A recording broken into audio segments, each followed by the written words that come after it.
এদিকে যুক্তরাষ্ট্রের আসন্ন নির্বাচনে ফল ঘোষণার পর বাংলাদেশের সঙ্গে সম্পর্কে কোনো প্রভাব পড়বে না বলে জানিয়েছেন বাংলাদেশে নিযুক্ত মার্কিন রাষ্ট্রদূত মার্শিয়া বার্নিকার।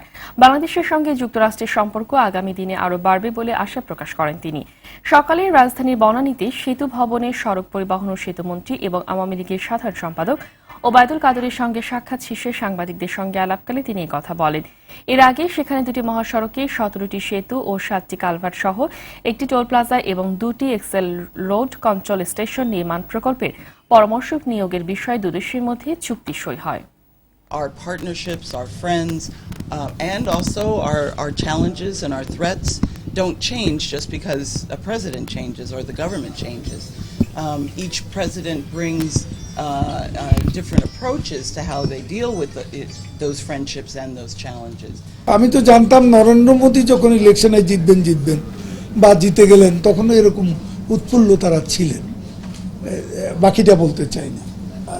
আমেরিকান অ্যাম্বাসেডর যে কথাটা বলেছেন যে আমাদের সাথে যে গভর্নমেন্ট যিনি প্রেসিডেন্ট হন, যে গভর্নমেন্টই ক্ষমতা আসুক, আমাদের সাথে সম্পর্কে কোনো প্রভাব ফেলবে না।